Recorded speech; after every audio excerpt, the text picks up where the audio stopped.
교수가 의심을 품고 있다가 듣던 거랑 다른데 하고서 저분이 교수님이 좋겠다고 동의를 한 거예요. 네, 아르미니우스에게 교수가 됐습니다. 교수가 된 이후에 이제 다시 자기 걸 꺼내놓기 시작합니다.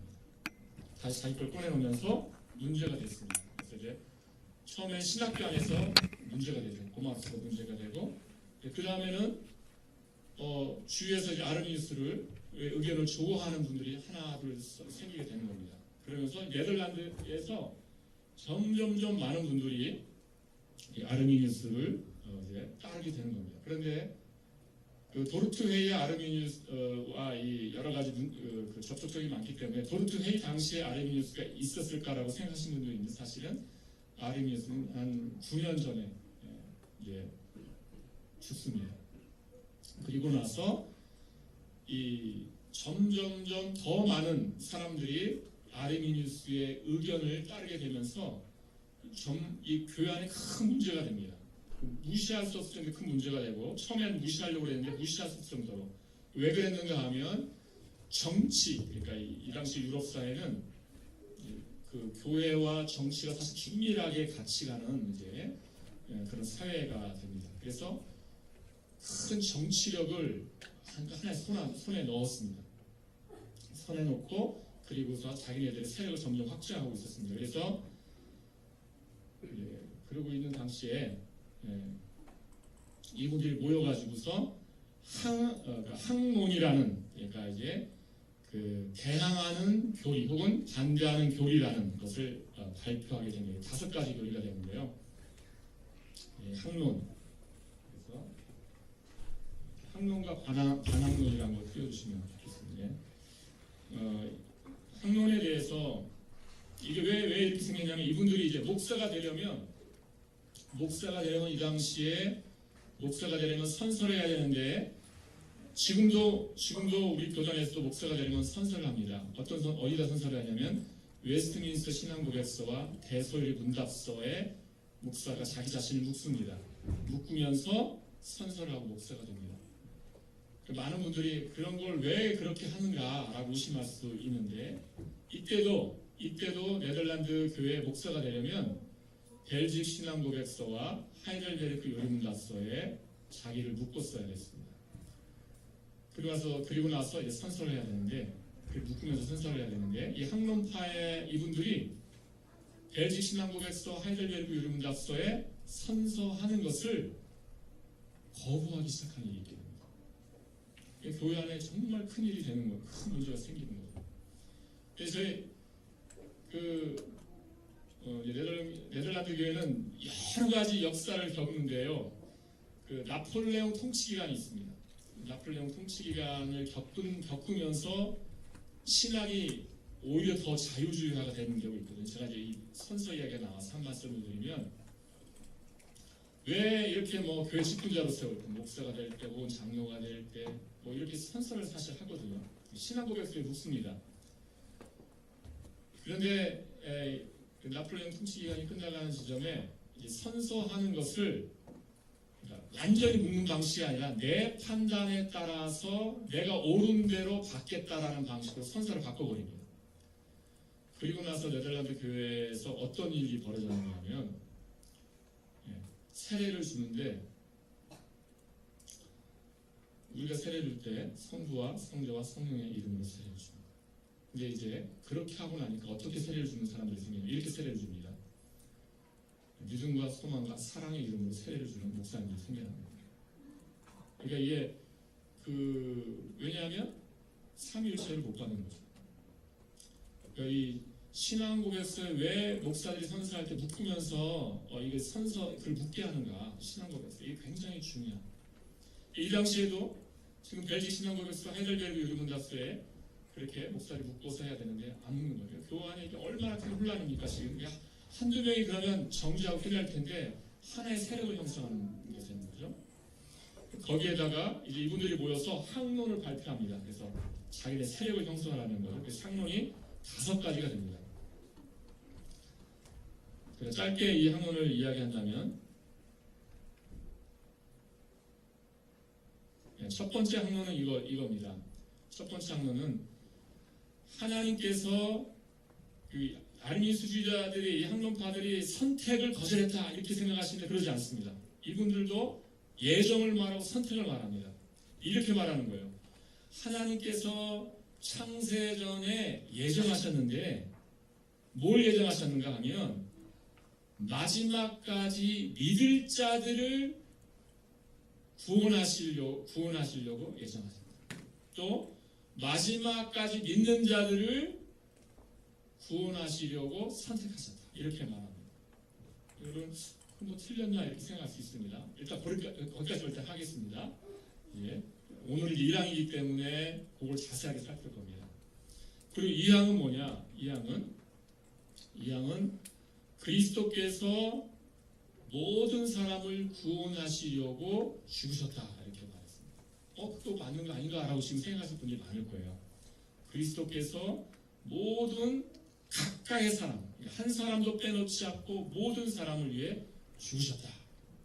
그 한 사람도 빼놓지 않고 모든 사람을 위한 죄 용서를 얻으셨다. 이것입니다. 그런데 오직 신자만이, 믿는 자만이 이것을 누린다라고 항론을 말했어요. 여러분 들을 때 별로 틀리지 않은 것 같은데 생각할 수 있습니다. 요거 이제 내일 살펴봅니다. 제가 좀 이상한 사람이 된 것 같죠? 이렇게 말하니까 다 맞는 거 얘기하는데. 그 다음에 세 번째 항론은 뭐냐면 이거 정말 맞습니다. 세 번째 항론은 뭐냐면 이겁니다. 인간이 죄 가운데 있기 때문에 스스로 구원할 수 있는 능력이 없다라고 말합니다. 정말 이건 뭐 틀린 게 없죠. 스스로 죄 안에 있기 때문에 스스로 구원할 수 있는 능력이 없다라는 것이 세 번 항론이 됩니다. 그리고 사항은 뭐가 되냐면 이제 네 번째 항론은 뭐가 되냐면 네 번째 항론은 그래서 인간이 죄 안에 있기 때문에 하나님의 은혜가 없이는 이제 구원을 받을 수가 없다가 되는 거예요. 그래서 사항에는 하나님의 은혜가 꼭 필요하다라고 말합니다. 틀린 게 없죠. 뒤에다 이걸 붙입니다. 하나님의 은혜가 필요한데, 근데 이 은혜를 인간이 거절할 수 있다 이렇게 말합니다. 그래서 별로 틀린 게 없는데 라고 할 수 있어요. 네, 괜찮습니다. 5항은 이렇게 항론을 하게 됩니다. 이제 성도의 견인에 대한 건데요. 5항에서는 이렇게 말합니다. 그리스도에 접붙여진 자들이 성령의 은혜로 죄와 싸우고 승리할 충분한 능력이 있는데 이 능력과 주께서 주시는 은혜를 상실할 가능성이 있는지 없는지 잘 모르겠다. 그래서 이제 5항은 우리가 알고 있는 거랑 좀 다르죠. 어쨌든 이렇게 해서 5가지 주제를 말하게 되는 거죠. 첫 번째가 믿는 자들을 구원하시기로 선택하셨다. 두 번째는 한 사람도 빼놓지 않고 모든 사람의 죄 용서를 위해 죽으셨다. 세 번째가 인간은 죄 안에 있어서 스스로를 구원하기에 능력하다. 별로 우리랑 틀리지 않죠. 네 번째는 은혜가 필요한데 무능력하니까 은혜가 필요한데 은혜가 주어졌을 때 거절할 수 있다. 그리고 5번째가 성도가 마지막까지, 그러니까 견인이라는 것은 이제 견고한 인내죠. 그래서 인내할 수 있는지, 믿음 안에서 있을 수 있는지 없는지 잘 모르겠다. 이건 더 연구가 필요하다. 뭐 이런 식의 항론 5가지 항론을 말하게 됩니다. 그리고 이제 말씀드린 대로 이런 항론과 함께 이 선서 거절, 목사들의 선서 거절이 점점 늘어나는 거죠. 그리고 정치적인 세력도 있게 되는 거죠. 이걸 결국은 어떤 해결책이 나올 수밖에 없습니까? 도르트 회의를 열 수밖에 없는, 이 문제를 해결하자 하고 하게 되는 거죠. 그래서 1618년 6월 달에 이제 회의 소집서를 보내게 됩니다. 이제 회의를 보낼 때 이게 회의 이름이 뭐냐면 내셔널입니다. 내셔널 어셈블리입니다. 그러니까 자기네들 회의예요. 국가회의죠. 국내회의죠. 그런데 이 도르트 국내회의인데 이 회의를 할 때 좀 더 전국 총회 이렇게 말할 수 있는데 이게 너무나 중요한 문제이기 때문에 전체에서 전 세계에서 대표자들을 모아가지고 이 문제를 결정하자 이렇게 하는 거예요. 그래서 개혁교회의 유일한 총회입니다. 유일한 국제회의로서의 총회입니다. 지금은 다 국가들만 모이는데 이때 처음으로 정말 다양한 사람들이 모여서 다양한 나라에서 와서 영국에서 오고 프랑스에 초대받는데 못 왔고요. 그리고 제네와, 쭈리 여러 곳에서 독일 전역에서 다 와서 여기서 국가회의를 하게 됩니다. 그리고 이때 당시에 이제 회의 과정을 보게 되면 사실은 아르미니스주의자들, 학문파들도 다 회의에 참석을 했었습니다. 참석을 했어서 여기 보시면 가운데 있죠? 네. 가운데 앉아 있는 분들이 학문파입니다. 그래서 가운데 앉아 있는 분이 아르미니스주의자들입니다. 처음에는 이렇게 모여서 학문파들도 같이 놓고 제가 그걸 안 들고 있는데 지금 이쪽에 오른쪽에 앉는 게 이제 그러니까 외국에서 오신 분들, 국외 총대들, 이제 외국 총대들입니다. 오른쪽에 앉아 있는데 가운데 저쪽에 두 번째 보시면 비어 있죠. 비어 있는데 그것은 이제 프랑스 총대들 자리였는데 그 프랑스 왕이 안 보내줬습니다.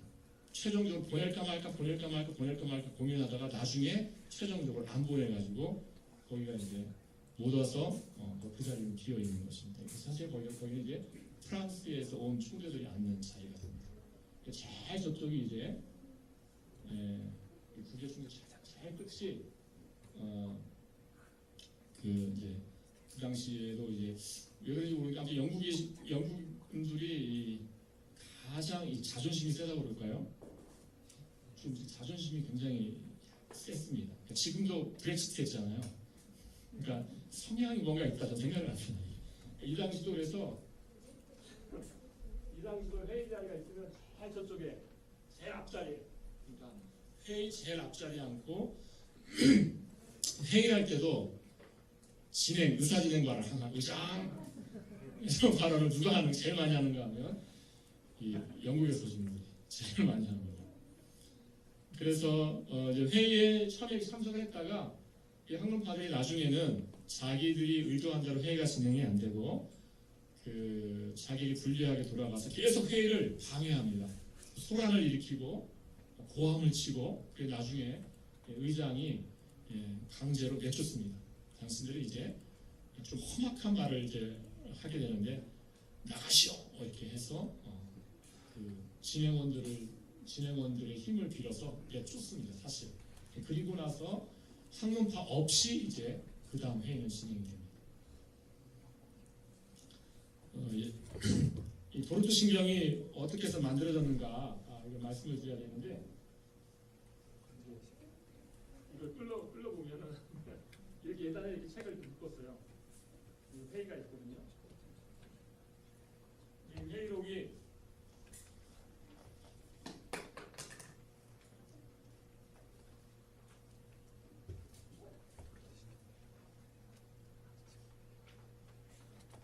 여기 보시면 이제 좀 다르죠. 본문이 막 있다가 이게 하나의 책표지처럼 있지 않습니까? 본문이 이렇게 있다가 책표지처럼 이게 뭐냐면은 이제 회의의 하나의 진행인데요.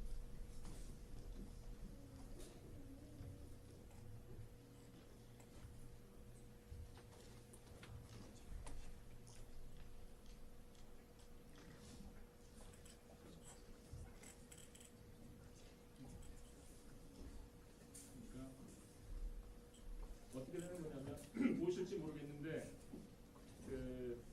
여기 앞부분이 그러니까 오리지널 회의록입니다. 그러니까 몇 월 며칠 날 몇 차 모임 뭐 이런 거 나오는 거 있죠. 요게 이제 앞부분이 이제 요게 제일 첫 부분이 그 회의록이고요. 두 번째 부분은 뭐냐면 오른쪽에 있는 국외 총대들이 외국에서 온 총대들이 학론에 대하여 평가문입니다. 판단문 판단문을 각 학론에 대하여 판단문을 회의에 총회 제출했습니다. 제출했고 그다음 마지막 세 번째 부분은 네덜란드 각 노회에서 보낸 총재들이 판단문을 제출하게 됩니다. 총회에. 그래서 이렇게 판단문을 첨부한 거죠. 그러니까 사실은 학론파를 내쫓은 다음에 회의록을 보게 되면 회의록이 별로 없습니다. 이거 무슨 말인가 하면 다 이제 그 다음부터는 자기네들끼리 모여서 토론한 겁니다. 토론해가지고 회의록에는 그것이 많이 담겨 있지는 않아요. 그냥 모여서 그 문제에 대해서 판단문을 작성하기 위한 토론입니다. 여러 날 동안 토론하고 판단문을 제출하고 그리고 판단문을 다 낭독되어진 후에 의장이 이제 캐논을 만들어서 낭독을 하게 됩니다. 낭독을 하는데 그때 제가 이제 아까 말씀드렸죠. 의사진행관을 누가 제일 많이 합니까? 영국에서 온 분이 이제 의장한 겁니다. 그래서 이제 발언권을 주니까 왜 의장이 마음대로 캐논을 작성합니까? 이렇게 했어요. 그래서 캐논 작성위원회를 만들게 됩니다. 도르트신경 작성위원회를 만들고 그 작성위원회에서 다시 또 여러 날 동안 캐논을 작성합니다. 도르트신경을 작성을 하고 그 작성된 거를 이제 그 총재들에게 거기 모인 총재들에게 계속 회람을 시킵니다. 회람을 시키면서 수정할 거 있으면 수정하라고 그래서 또 그걸 또 여러 날 거쳐서 그것들을 다 수정하게 되고 최종적으로 이제 신경이 낭독되어지고 다 서명을 합니다. 서명 지금도 다 남아 있습니다. 도르트 총재 서명을 다 하게 되고 그렇게 해서 이제 이 도르트 신경이 작성이 되게 되는 거죠.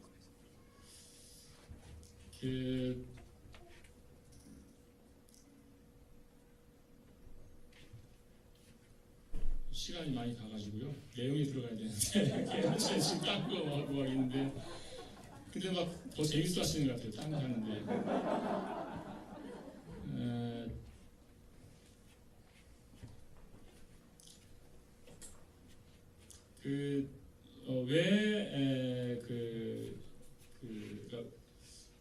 캐논을 이 신경을 만들 때 원칙이 있었습니다. 그러니까 몇 가지 원칙을 생각을 해보게 되면은 첫 번째가 지금 네덜란드에서 이렇게 도르트 회의가 열린 이유가 뭐냐는 거죠. 이유가 무엇이었는가 하면 이유가 교회를 위한 거였습니다. 교회가 너무 혼란스러우니까 교회를 안정시키기 위하여 그러니까 시끄러워진 네덜란드 교회를 평안하기 위해서 만든 열린 회의였기 때문에 도르트 신경의 목적이 뭐냐면 교회를 위한 것이었습니다. 교회를 위한 거. 그래서 어떤 분들은 그렇게 말해요. 도르트 신경을 보니까 너무 어렵다니 하나도 어렵지 않습니다. 도르트 신경 여러분이 읽어보면 어려운 내용이 하나도 없습니다. 여러분이 다 아실 수 있는 내용입니다. 이따 우리가 일단 내용도 하나하나 볼 텐데 신경이 어렵지 않습니다. 이것은 신학자들을 위해 만든 것이 아닙니다. 여기에 있는 그 아까 말씀드린 이 각 총재들이 제출한 판단문들은 어렵습니다. 그러니까 저도 읽다 보면은 이게 뭐지?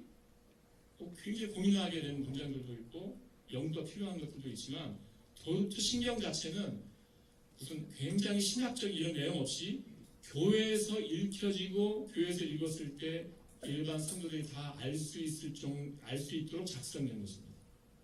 그것이고요. 그 다음에 여러분이 도르트 신경을 보게 되면 이렇게 되어 있죠. 그러니까 처음에가 정통교리가 나오게 되고 그 다음에 그 정통교리가 끝난 다음에 뭐가 되면 거절하는 교리 또는 오류라고 하는 그래서 잘못된 교리가 첨부됩니다. 그러니까 이것도 사실 그것도 왜 그렇게 하느냐가 사연이 있어요. 그러니까 원래는 이 판단문들을 보게 되면 오류를 먼저 얘기합니다. 학론이 제출됐으니까 학론이 왜 오류인가를 말하고 그 다음에 정통은 무엇인가를 말하고 이렇게 하는 것도 많이 있거든요.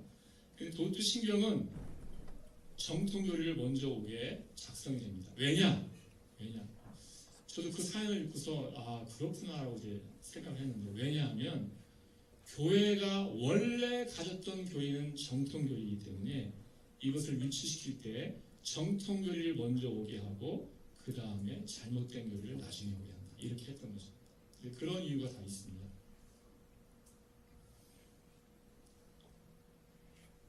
그런 정도로 하고요. 마지막에 좀 생각할 것들을 생각하고, 그러니까 도르트 신경은 뭐냐면요. 그러니까 이런 다양한 나라에서 이 판단문을 읽게 되면 얼마나 방식이 다르, 신학하는 방식이 얼마나 다양한걸 알 수 있거든요. 그런 다양한 방식 속에서 근데 한 가지에 일치했다는 거죠. 한 가지에 일치. 그러니까 교회를 위하여 바른 교리를 작성하는데 다 일치했다. 그것이 도르트 신경입니다. 우리가 생각할 것은 무엇이냐면 이 다른 신경들, 그러니까 하이델베르 유리문답서 또 벨지 신앙고백서들은 사실은 전체, 그러니까 실론 또는 성경론부터 시작해서 종말론까지를 전체를 담는 걸 고려하고 작성이 되었다면, 이 도르트 신경은 그게 아니고 오직 한 가지의 주제인 것이죠.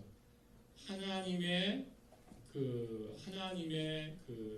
구원에 있어서의 하나님과 인간의 사이라는, 하나님의 주권과 인간의 능력이 얼마만큼인가에 대한 주제가 처음부터 끝까지의 주제가 되고요.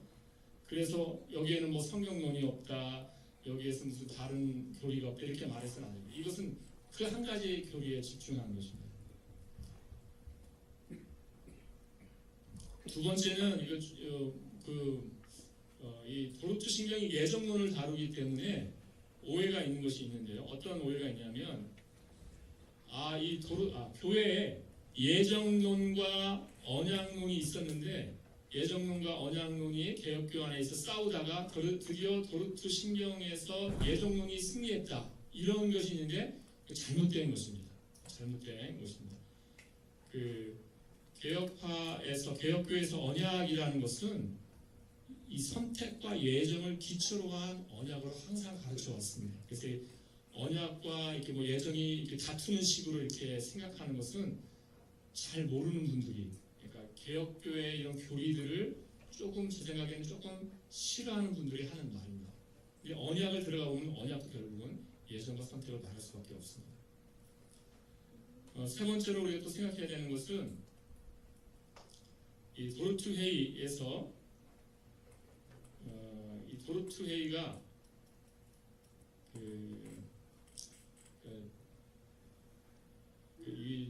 여러분이 생각 못하실 수도 있는데, 예정론을 이렇게 가르치는 방식에 있어서 이렇게 가르치는 게 있습니다. 하나님이 예정하셨다. 그래서 우리가 믿는다. 이렇게 가르치는 방식이 있고요. 또 어떤 방식이 있냐면, 우리가 믿는다. 왜 우리가 믿지? 하나님이 예정하셨구나. 이렇게 하는 방식이 있습니다. 두 가지. 차이가 어떻게 됩니까? 하나는 하나님의부터 시작을 하죠. 하나님이 예정하셨다. 그래서 우리가 믿는다. 또 하나는 뭡니까? 우리가 믿는다. 왜 믿는가? 하나님이 예정하셔서 믿는다. 이렇게 두 가지 방식이 있는데, 교회에서 이 두 가지 방식 다 가르쳐졌습니다. 사실은. 그래서 이 도르트 회의를 많은 사람들이 생각할 때 어떻게 생각을 하냐면 이렇게 생각을 합니다. 도르트 회의 때문에 원래 교회에서는 우리가 왜 믿는가? 믿음에서 출발을 해서 하나님 예정하셨다 이렇게 했었는데, 도르트 회의 때문에 이것이 뒤집혀졌다. 어떻게 뒤집혔는가? 하나님 예정하셨다. 그래서 우리가 믿는다. 이렇게 뒤집혀져서 개혁교회가 점점 안 좋은 길로 갔다라고 말하는 분들이 있습니다. 근데 그거 잘못됐다는 것입니다.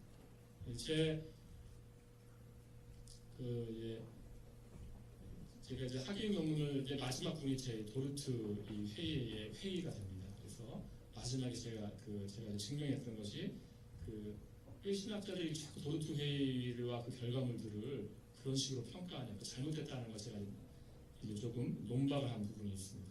그래서 도르트 신경은 예전에서 가르쳐왔던 그대로 예정론을 가르치고 있습니다. 도르트 신경은요. 바꾸거나 이런 게 하나도 없습니다. 그 다음에 네 번째 또 생각을 해볼 텐데요. 이것만 끝나면 이제 이제 우리 본문으로 들어가는데 조금만 참으시면 됩니다. 이 뭐냐면 사실 이게 끝날 때도 되는데 일단 생각을 하고 넘어가야 되니까 네 번째로 생각할 건 이겁니다. 이제 혹시 들으신 분 제가 이제 성가교회니까 들으신 분들이 있을 것 같아요. 뭐냐면은 예정론에 그런 게 그런 혹시 들을 수도 있는 게 타락 전 선택설이라는 게 있고 타락 후 선택설이라는 게 있습니다. 그런데 이 도르트 이 회의의 결과물을 그렇게 생각할 수 있어요. 타락 전 선택설을 정주한 것이냐 이렇게 생각할 수 있는데 이 회의는 그런 회의는 아니었습니다. 회의는 그래서 이 주제는 이제 조금 더 어려울 수 있는데 제가 여기서 이제 제가 지금 시계를 보니까 너무 많이 갔습니다. 그래서 멈추고 내용으로 1항으로 빨리 들어가도록 하겠습니다. 그래서 한번 들어가 보죠. 자, 1장 이렇게 나왔는데요. 우리가 먼저 그러니까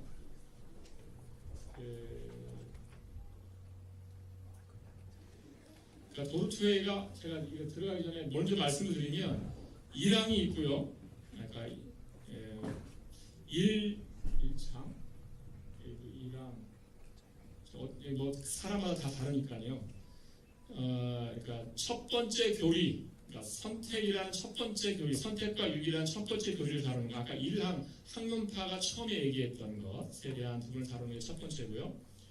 두 번째는 무엇이냐면 아까 말한 예수 그리스도께서 한 사람도 빼놓지 않고 모든 사람의 죄를 용서해 주시기 위하여 죽으셨는가에 대한 부분이고, 그리고 나서 세 번째 항목과 네 번째 항이 함께 다뤄집니다.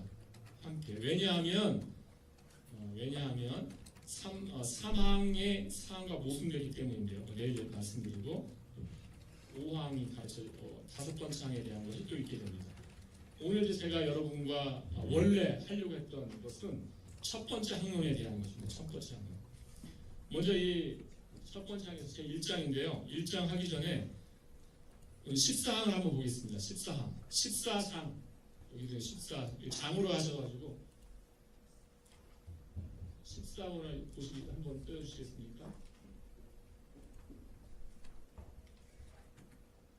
여기서 첫째 교리가 말이에요. 첫째 교리에 14장인데, 우리 한번 같이 한번 읽어보도록 하겠습니다. 하나님의 놀라운 지혜로 인한 이 성경의 가르침이 선자들과 그리스도 자신 그리고 사도들에 의해서 선포된다.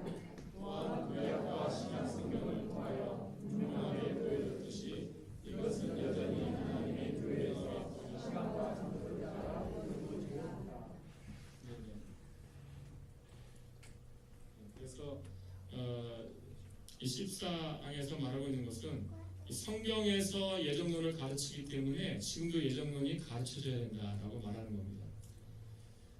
제가 이제 이 선택과 유기, 예정, 복잡하지 말하지 말자 이런 분들도 있지만, 그러나 성경이 말하고 있기 때문에 이것을 말해야 된다는 것이죠. 성경이 그래서 우리가 이걸 어떻게 해야 말하냐 했을 때 성경이 말하고 있기 때문에 말해야 되고, 두 번째는 성경이 잣대이기 때문에 성경의 근거에서 말해야 합니다. 그래서 우리의 이성이 여러 가지 생각을 할 수 있습니다. 그런데 일단 참고 성경이 무엇을 말하는가를 생각하면서 우리가 계속 이것을 한번 진행해 보는 것이 좋을 것 같습니다. 그래서 일단 그 1장부터 한번 들어가 보면서 한번 보죠. 1장. 1장.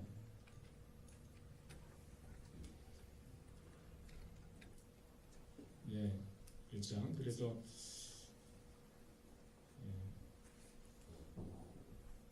이제 그러니까 이런 것들이 이렇게 할 수도 있고 굉장히 많이 발전했다고 생각을 해보는데 이게 딱 이렇게 있으니까 좋은 것 같습니다.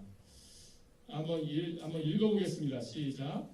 모든 인간은 하나님에서 범죄하여 저주하에 놓여 있으며 영원한 죽음을 받게 나타나므로 하나님께서는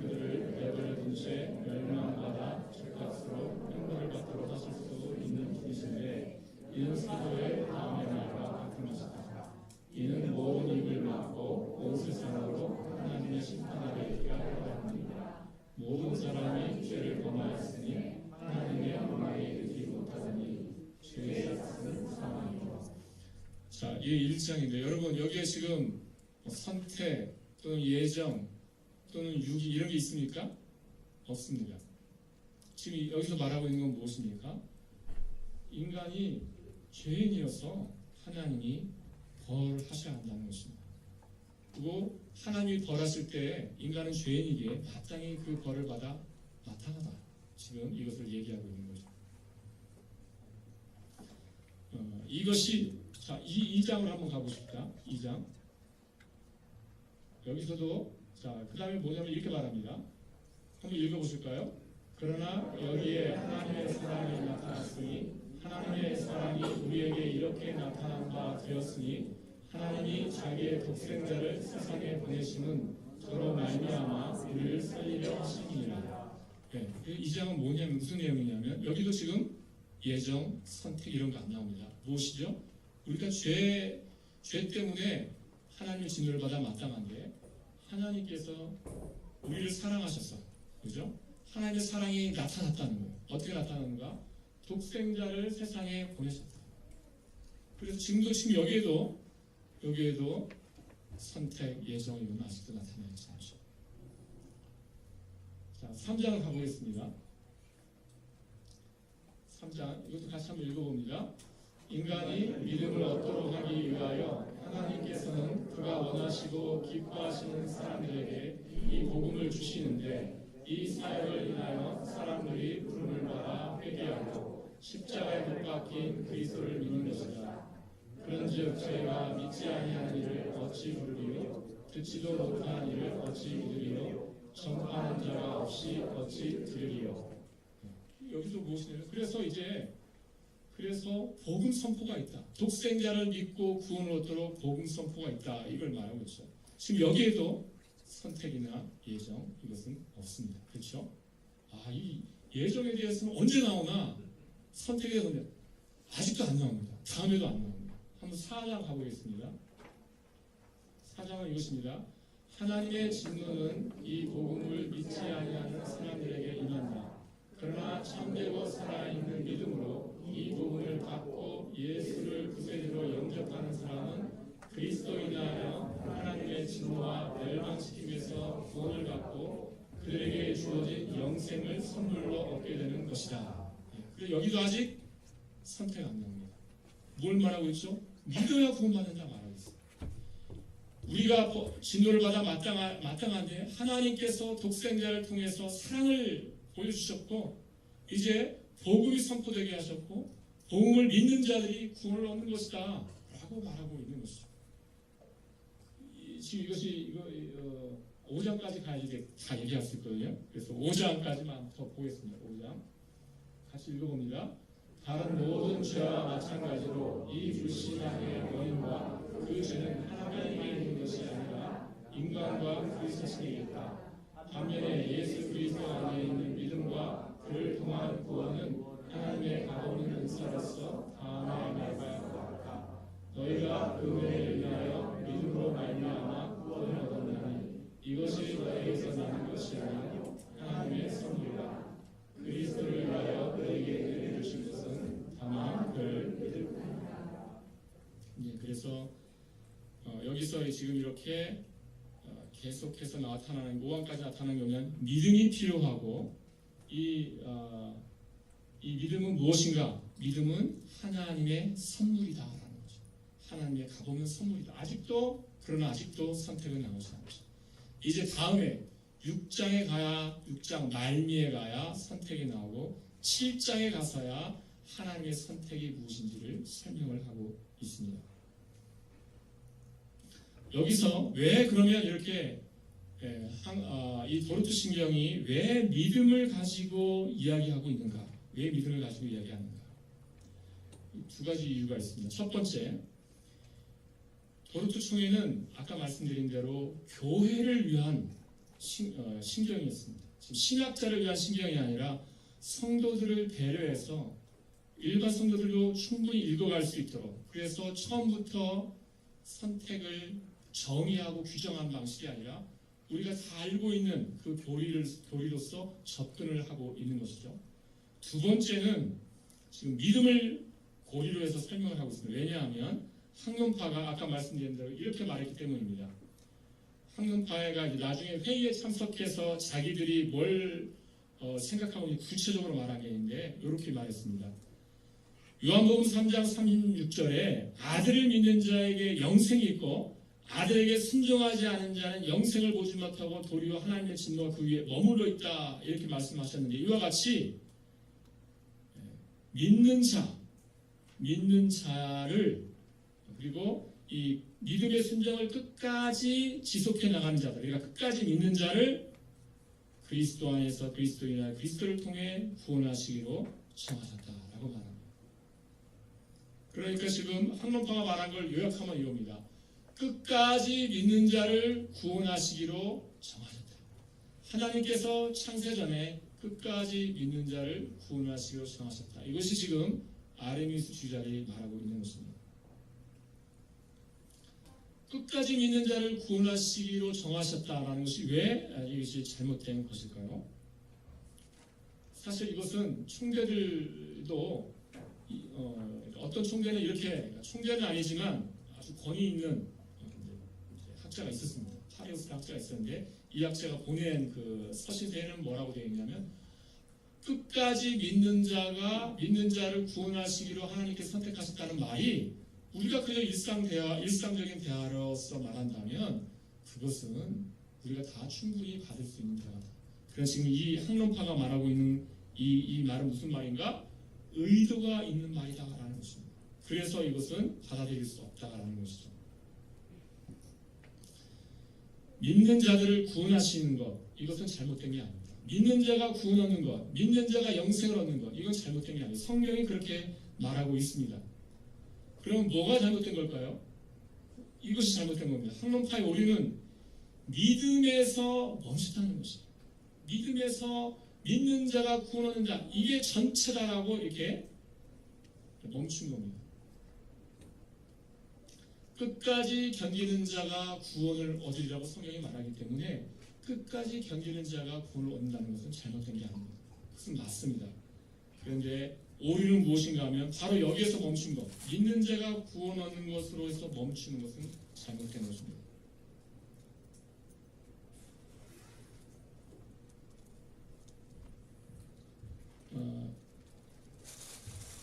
성경은 믿기 전에 우리에게 여러 가지 것들을 얘기해 줍니다. 우리가 스스로 믿었다라고 말하지 않습니다. 마태복음 13장 11절에 보면 이렇게 말씀합니다. 대답하여 이르시되 천국의 비밀을 아는 것이 너에게는 허락되었으나 그들에게는 아니 되었으니. 그러니까 천국의 비밀을 아는 것이 허락된 자들이 있고 허락되지 않은 자들이 있다는 것이죠. 믿음이 우리에게서 이렇게 나타나는 것인가? 그게 아니라 믿기 전에 하나님의 일하심이 있어야 된다는 것입니다. 이걸 구체적으로 성경이 말합니다. 사도행전 16장 14절의 말씀을 보시면, 사도행전 16장 14절 말씀은 누디아가 나옵니다. 그 옷감 장사죠. 자주 장사라고 하는 옷감 장사인데, 그 여자가 말을 듣고 있을 때 이렇게 말합니다. 성경이 이렇게 말합니다. 주께서 그 마음을 열어 바울의 말을 따르게 하시니라. 복음을 전하고 있는데 주께서 그 마음을 여신 거죠. 그러니까 도르트 회의 때 총대들이 계속해서 지적한 것이 뭐냐면 이것이었습니다. 학론파는 왜 자꾸 믿음에서 멈추냐? 그 전에를 왜 얘기하지 않느냐? 그 전에 성령이 계속해서 믿음 전에 일어나고 있는 그 일을 이야기하고 있는데 그걸 왜 감추고 있는가? 믿음 전에 무엇이 있습니까? 주께서 마음을 여신다. 주께서 나타내신다. 주께서 그 마음에 빛을 비추신다. 계속해서 얘기하고 있다는 것이죠. 마태복음 16장에 보시면 유명한 거죠. 너희는 나를 누구라고 하느냐? 이것이 나옵니다.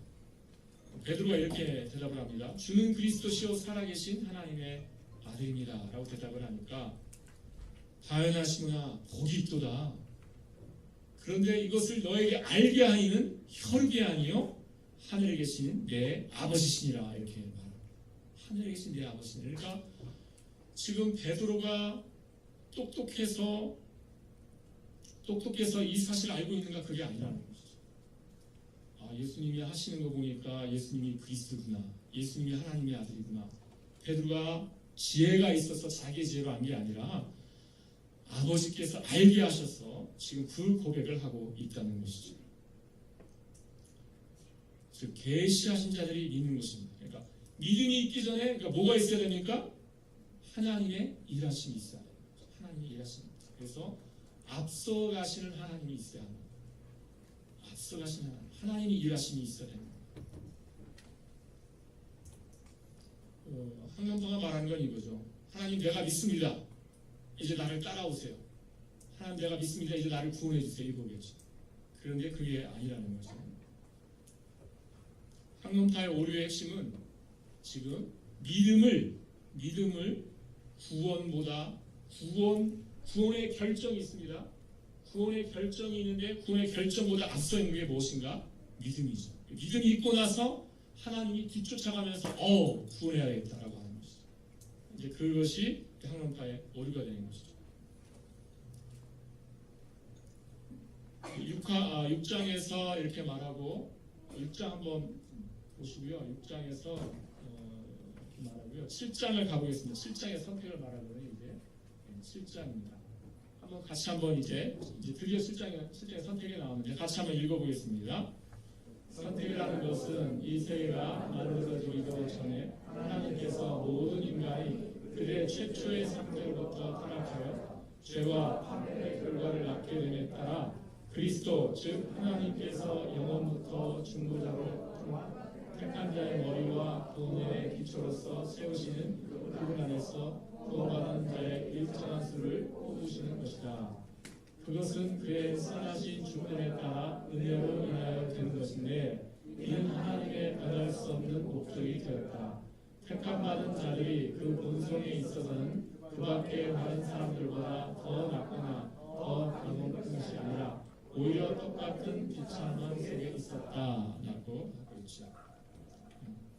여기서 보시면 아니요. 여기 보겠습니다. 그것은 그의 선하신 주권에 따라 은혜로 인하여 된 것이다. 이것인데요. 번역은 다 똑같은 의미지만 번역을 다 조금씩 다르게 할 수 있는데, 제가 이제 그 라틴어에서 한 이 표현을 이겁니다. 제가 라틴에서 번역한 건 이 표현입니다. 하나님이 자기 뜻에 가장 자유로운 기뻐하심을 따라, 자기 뜻에 가장 자유로운 기뻐하심을 따라 이거예요. 여기서 뭐라고 했냐면 그의 선하신 주권에 따라 이렇게 하셨어요. 저는 자기 뜻에 가장 자유로운 기뻐하심을 따라 이렇게 합니다. 이것이 이 도르트 신경 전체에서 가장 중요한 문구가 되겠습니다. 가장 자유로운 기뻐하심을 따라 선택하셨다는 것이죠. 선택의 원인이 무엇인가? 선택의 원인이 무언가에 대하여서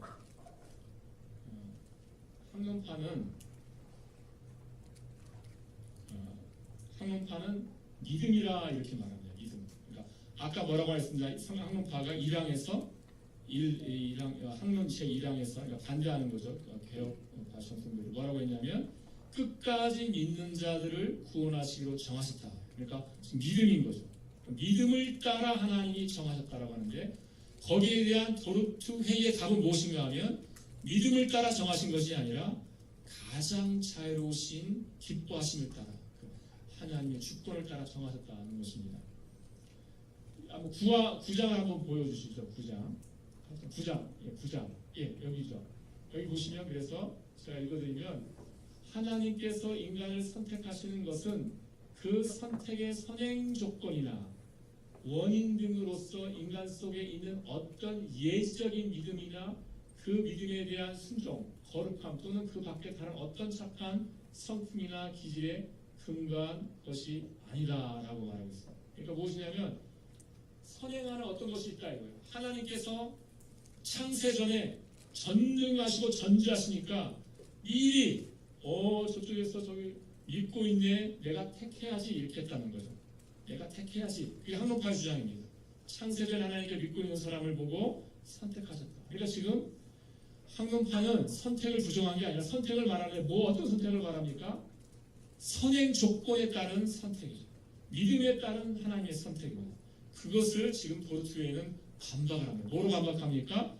선행 조건에 따른 선택이 아니라 하나님의 자유로우신 기뻐하심에 따른 선택이었다라고 지금 반박을 하고 있는 것입니다.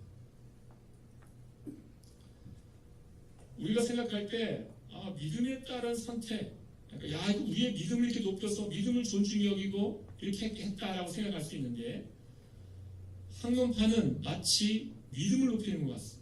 믿음을 높이고 믿음을 중요시하게 여기는 것 같은데 결국 이거 어떻게 되는 겁니까? 구원의 결정이 결국은 어디서 나타나는 겁니까? 항론파의 논리에 따르면 인간에게서 나타납니다. 지금 선택이 중요한 게 아니라 항론파가 여기서 지금 선택을 말하고 있다는 게 중요한 게 아니라 결국은 어디서 나타나는 겁니까? 이것이 인간의 결정에 따라서 인간이 결정하면 그러면 그 다음에 하나님이 그걸 따라서 선택하시는 하나님이 그걸 따라서 예정하시는 것이 나타나고 있는 것이죠. 도르트웨이는 여기에 따라서 이 믿음의 자리를 규정을 했어야 합니다. 믿음의 자리를 규정을 했어야 하는데 도르트웨이는 뭐라고 규정을 하게 되냐면 믿음을 선택의 열매라 이렇게 규정을 하게 됩니다. 선택의 열매라. 그러니까 왜 믿냐? 선택했기 때문에 믿는 것이다 이렇게 말하는 것이죠. 믿음이 선행이 아니라 선택이 선행이고 믿음은 선택을 따라오는 열매요 결과라는 것입니다. 이 예정이라는 말, 예정이라는 말이 영어로 predestination입니다. predestination. 영어가 나오니까 여기서 눈이 반짝반짝거려요. 영어 관심이 많은가 봐요. 그러니까 거기에서 이 destination이 뭐냐면 정하는 거죠. 결정이죠. 정하는 거. 프레가 뭡니까? 미리 앞에서라는 거죠. 그래서 미리 정함. 그러니까 predestination이 되겠죠. 사실 이제 영어는 프랑스 영어 영향도 받고 사실 라틴어 영향도 많이 받습니다. 라틴어도 똑같습니다. 라틴어도 predestinatio입니다. 뒤에 n 빼면 됩니다. n 빼면 라틴어로 예정입니다. predestinatio 미리 정함. 왜 이 말씀을 드리냐면 도르트 이 총대들이 항론파의 이 예정론을 뭐라고 불렀냐면 항론파의 예정은 프레데스티나초가 아니고 포스트데스티나초다라고 말했어요. 무엇이냐? 포스트는 나중에입니다. 그 다음에 후죠. 후가 이제 얘가 프레라면 후가 포스트죠. 그러니까 포스트데스티나초다. 그러니까 예정이 아니라 후정이다. 왜 후정입니까? 하나님께서 인간이 그 믿음에 따라서 결정하면 그 다음에 하나님께서 그 다음에 그 후에 결정하니까 예정이 아니라 후정이다라고 말합니다. 프레데스티나초가 아니라 포스트데스티나초 이렇게 말합니다. 이 항론파가 창세 전에 예정했다라고 말을 할지라도 성경에서 지금 무엇을 가지고 단순히 시간적인 의미에서 예정을 말하고 있는가? 창세 전에 미리 정하셨다라는 단순히 시간적인 거에만 국한해가지고서 예정을 말하고 있는가? 그게 아니라는 거죠. 무엇 때문에 예정이라는 말을 하고 있는 겁니까? 앞서가신 하나님이 먼저 일하신다. 하나님의 뜻이 먼저 서고 그 다음에 세상 일은 뒤따라가는 것이다 라는 거죠. 성경이 예정이라는 단어를 사용할 때 항상 하나님의 뜻, 하나님의 결정, 하나님의 기뻐하심을 말하기 위해서 이 예정을 합니다. 작정을 말합니다. 단순히 시간적인 것 때문에 말하고 있는 것은 아니죠. 그래서 우리가 에베소서 또는 로마서에서 항상 예정이라는 단어가 나올 때 그 예정은 단순히 시간적인 것이 아니라 하나님, 앞서가신 하나님, 선행하신 하나님, 그 하나님의 그 의지를 말하기 위하여 예정이라는 단어를 쓰고 있는 거예요. 그래서 예정인가 후정인가, 예정인가 후정인가 했을 때 지금 후정 뭡니까? 학문파의 예정론은 후정이다 하는 거죠. 후정. 거기서 예정은 어떤 말로 뭐 자기네가 막 말을 하고 있을지 모르지만 결국은 인간이 결정하면 그걸 뒤따라오는 하나님을 말하면 후정을 말하고 있다는 거죠.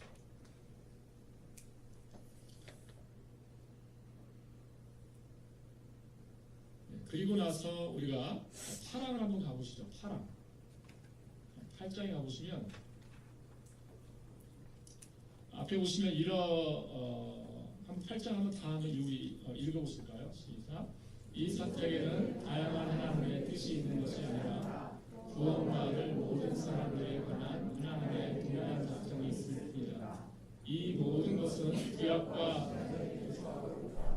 이 성경에는 영원 전부터 우리를 택하신 하나님의 기쁘신 뜻과 목적이 우리로 하여금 하나님의 은혜와 그 영광을 노래하게 하였다. 또한 구원과 구원의 길을 찬양하면서 우리로 하여금 구원의 길에서 살아가도록 부르셨음을 보여주고 있다. 여기서 이제 이 선택에는 다양한 하나님의 뜻이 있는 것이 아니라 이렇게 했습니다. 이제 제가 좀 곤란한데 왜냐하면 제 번역하고 조금씩 달라가지고 제가 생각하는 이제 이 다양한 선택이 이제 사실은 선택에는 다양한 이렇게 했는데 사실은 다중 선택이 있는 것이 아니라 이런 거거든요. 앞에 다양한 선택이 있지 않다. 혹은 다중 선택이 있지 않다. 그러니까 멀티플렉스 일렉션 이렇게 나오거든요. 라틴어로 이제 실제로 라틴어로 물티플렉스 엘렉티오. 영어는 별로 다르지 않죠. 예. 물티플렉스 다중 선택이 있는 것이 아니라 말합니다. 왜 다중 선택이 있는가 하면은 이 학론파는 이 선택을 여러 가지로 말을 했습니다. 왜 여러 가지로 말했는가? 첫 번째 이제 일반적인 선택과 특별한 선택이 있다. 이제 첫 번째로 먼저 나눠져요. 이게 지금 학문파가 말하는 선택이에요. 그리고 왜 그렇게 복잡하게 말을 했는가? 일반적인 선택은 뭐냐면 이겁니다.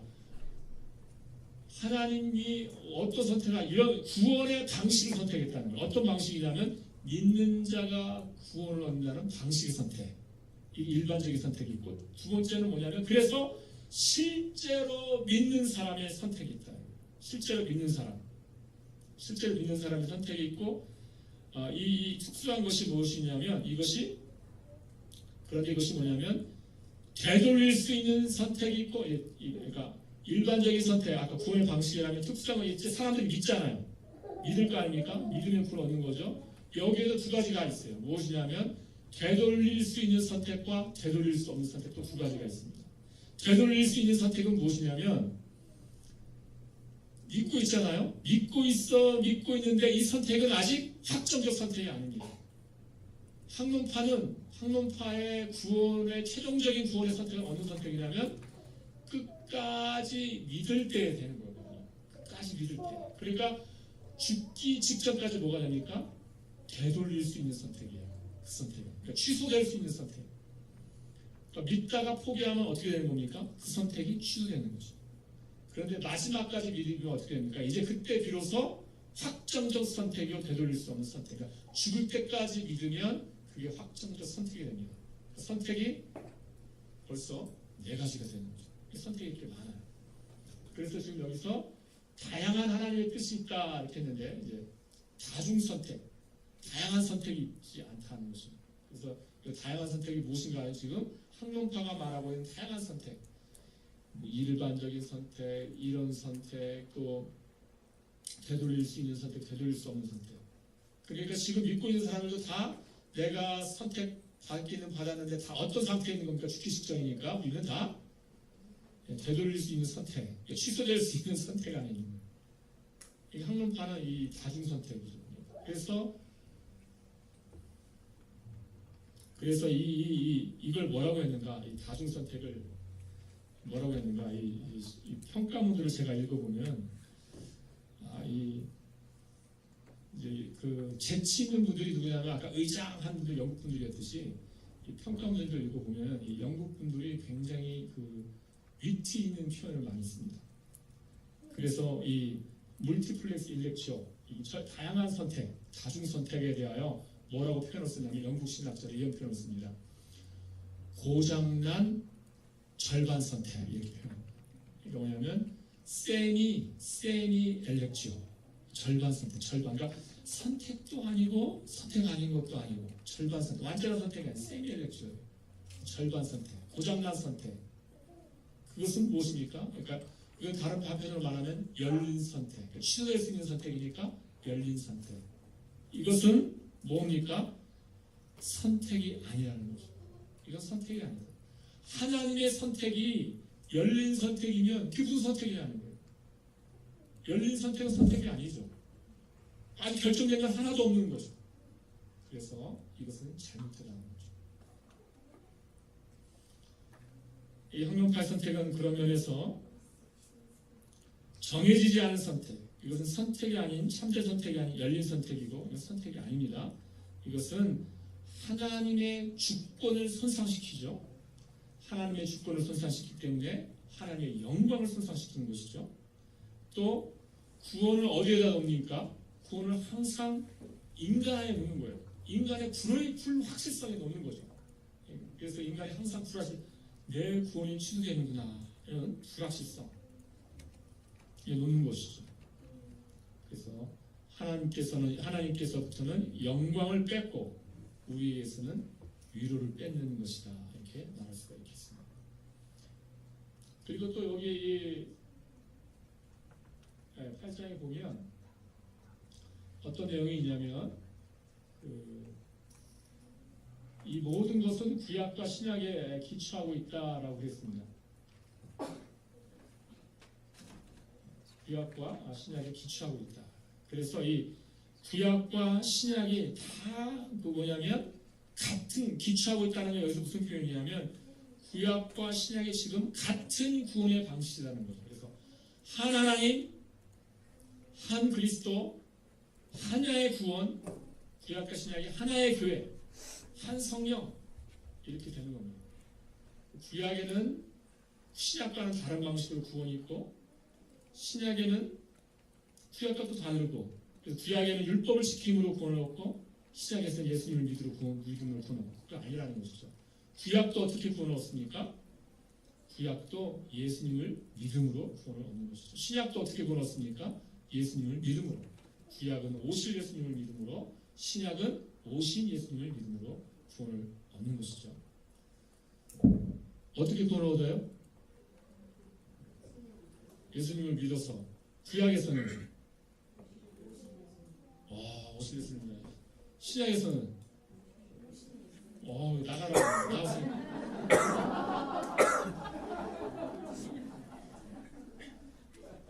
옆에서 나가라고 선행하는 뜻이에요. 앞서가는 뜻. 내 결정을 어떻게 알아가지고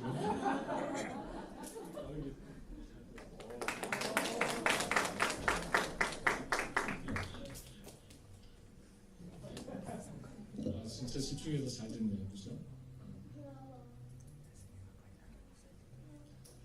이것을 뭐라고 하냐면 우리가 언약의 통일성이라고 합니다. 언약의 통일성. 구약과 신약이 한 언약, 다른 언약이 아니고 한 언약이다. 그러니까 우리가 선택도 하나예요. 언약도 하나고. 그래서 언약의 통일성이고 선택의 통일성이고. 그래서 한 하나님이요, 한 중보자 그리스도요, 하나의 교회요, 한 성령이요. 이게 교회가 붙잡고 있는 것이죠.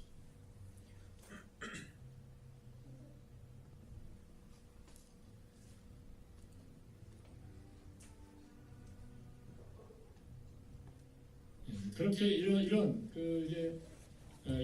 다중 선택론을 이야기하고 있기 때문에 이 12장으로 한번 가보실까요? 12장 한번 띄워주십시오. 네, 12장.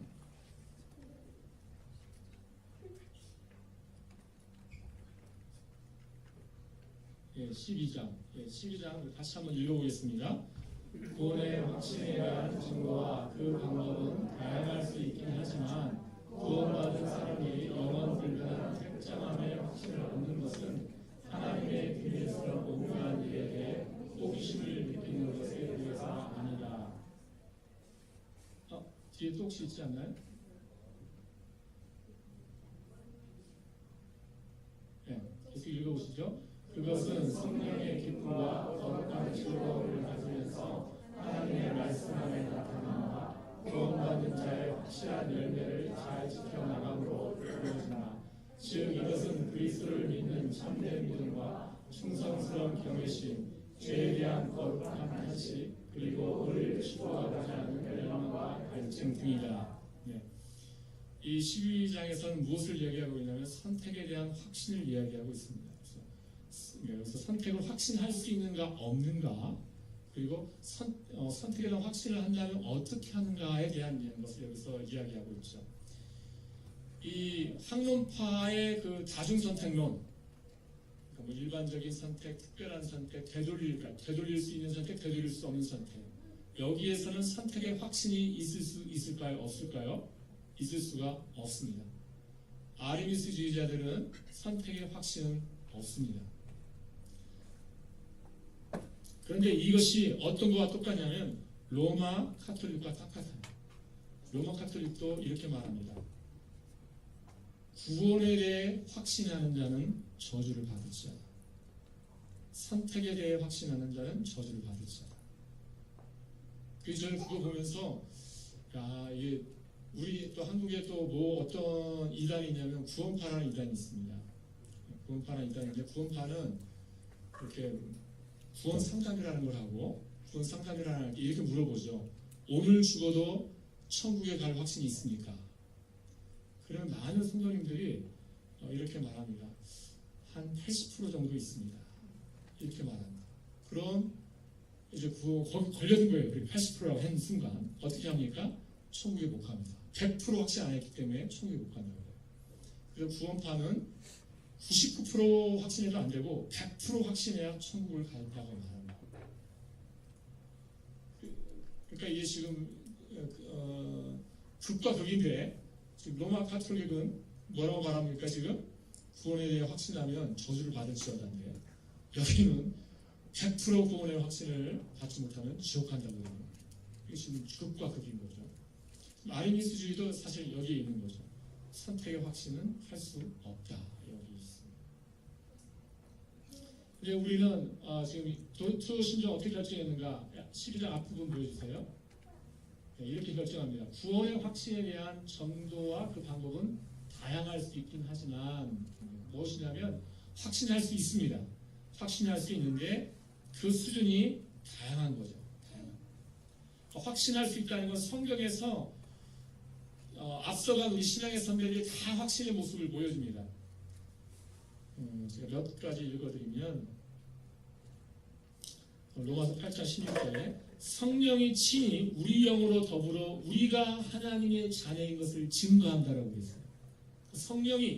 성령께서 우리 안에서 우리가 하나님의 자녀인 것을 증거해요. 그러니까 구원의 확신과 선택의 확신이 있죠. 그러나 이게 뭐예요? 다양하다. 자, 그리고 또 이렇게 말하죠. 누가 능히 하나님의 택하신 자를 송사하리요? 누가 우리를 그리스도의 사랑에서 끊으리요? 이게 확신이 아니고 뭐겠습니까?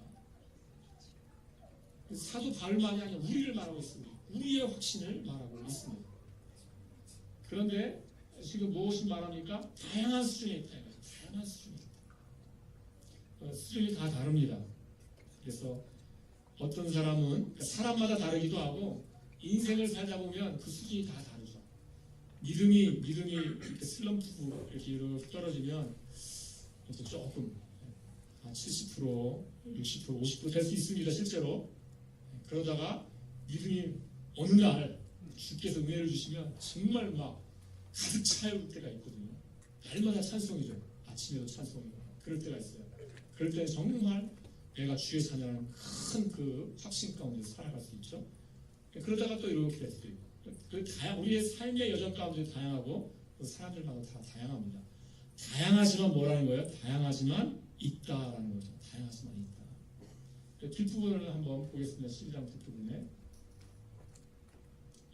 그런데 이 선택의 확신의 이제 방식이 이제 어떻게 확신하는가? 어떻게 확신하냐면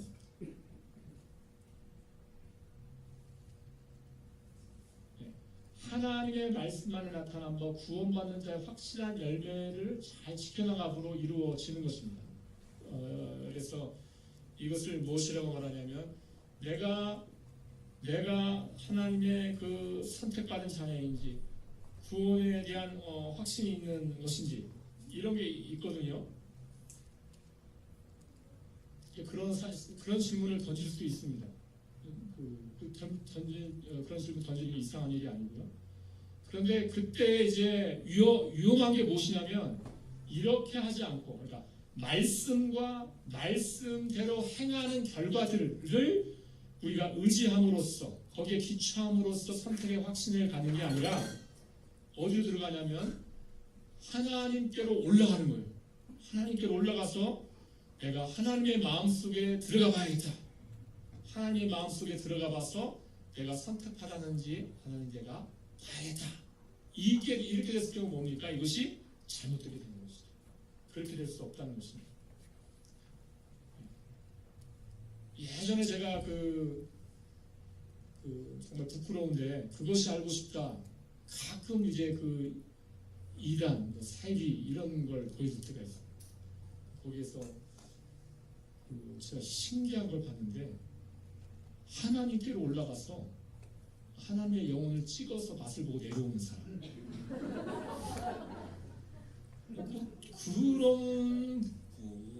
그런 분을 따르는 한 무리가 있더라고요.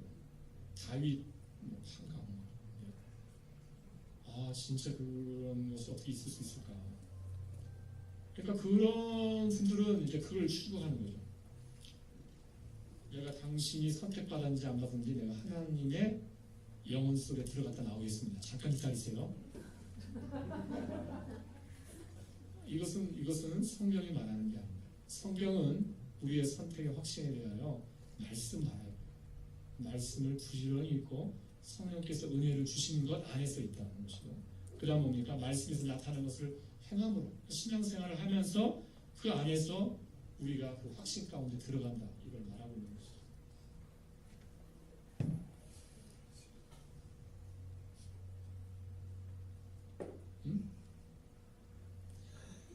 예, 저한테 시간을 알려주고 있습니다. 너무 똑똑해가지고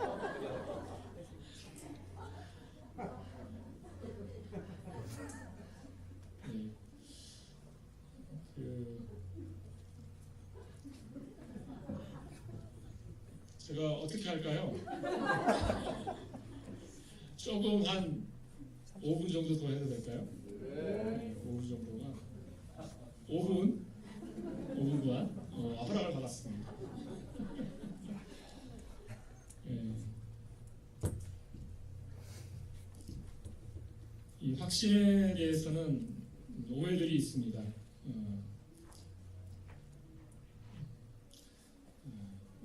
확신을 하면은 사람들이 방종하는 삶을 살지 않을까 생각합니다. 그런데 이것은 생명 있는 것과 생명 없는 것을 생각하지 못한, 그러니까 단순히 이성적 논리로 확신하니까 내 구원은 담보되었으니까 난 마음대로 살아야지라고 생각한다는 논리적으로 단순한 규결을 생각한 것이죠. 실제로 그렇지 않습니다. 구원을 생각하는 사람은 항상 하나님을 사모하고 더 큰 믿음을 사모하기 때문에 방종하는 것을 사모하지 않습니다. 구원의 확신이 있고 선택의 확신이 있으면 내가 하나님의 자녀니까 더 열심히 해야지라고 말을 하는 것이죠. 그리고 이것이 바로 선택의 목적입니다. 거룩하고 흠이 없게 하시려고 선택하셨다라고 말하는 겁니다. 또 로마서 8장 29절에 하나님이 미리 하신 자들로 또한 그 아들의 형상을 본받게 하기 위하여 미리 정하셨다라고 말합니다. 그 아들의 형상을 본받기 위하여 정하셨다는 거예요. 그러니까 이것이 지금 선택의 목적입니다. 하나님을 믿지도 않고 예수 그리스도를 따르지도 않고 막 방탕하게 사는데 선택받았다는 이유로 구원받는가? 그런 일은 결코 없습니다. 하나님의 선택은 그런 선택이 아닙니다. 하나님의 선택은 믿음을 주시기로 선택하셨기 때문에 믿음을 주시고 믿음을 갖고 살아갑니다. 그래서 나는 선택을 이제 받아서 내가 믿지 않아도 구원받는 이런 일은 없어요. 저 사람은 선택받아가지고 믿지 않아도 구원받는 이런 일은 없는 거죠. 믿음이 있어야 선택받는 거예요. 처음에 뭘 시작합니까? 믿음이 있어야 된다고 말하지 않습니까? 믿음이 있는 것이죠. 그래서 선택에는 한 사람을 구원으로 데려가는 그 선택도 있을 뿐만이 아니라 구원의 수단들에 대한 선택도 있습니다. 그래서 우리에게 말씀이 들려지고 말씀이 깨달아지고 믿음이 생기고 각성하고 경성하고 믿음이 흐려지고 약해지면 왜 이러지 걱정하고 그러니까 이상하게 선택받은 사람들은 믿음의 슬럼프에 빠지면 염려해요. 믿음을 걱정합니다. 자기 믿음을 위해 기도하고 기도해달라고 해요. 이게 바로 생명 있음의 증거인 것이죠. 이러한 수단들도 하나님께서 선택하셨다는 것입니다.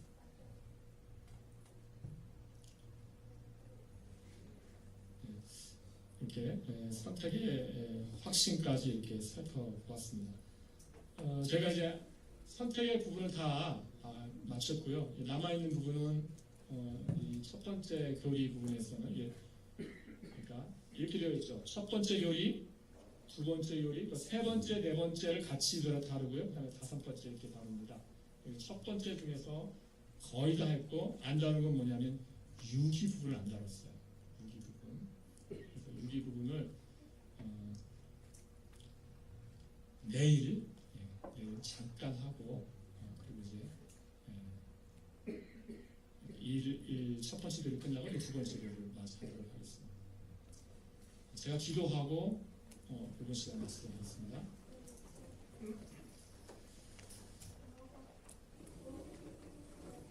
은혜로운 아버지 하나님, 주님께서 우리를 사랑하시자 창세전에 택하여 주시고 이제 그렇게 앞서가시면서 우리를 이끄시오니 감사드리옵나이다. 이제 때가 되어 우리를 부르시고 우리에게 믿음을 주시고 우리에게 필요한 그 모든 구원의 은택들을 부어주시고 주님을 사모하며 따라가게 하여 주오니 감사합니다. 아버지 하나님, 우리가 약해질 때 우리를 치시사 강하게 하시고 부족할 때 왜 채워주시고 주여 세상에 험난한 것들을 만날 때 이기게 하여 주시옵소서. 오늘 밤도 주님께서 우리와 함께 하시고 지키시기를 원하옵고 예수님의 이름으로 기도합니다. 아멘.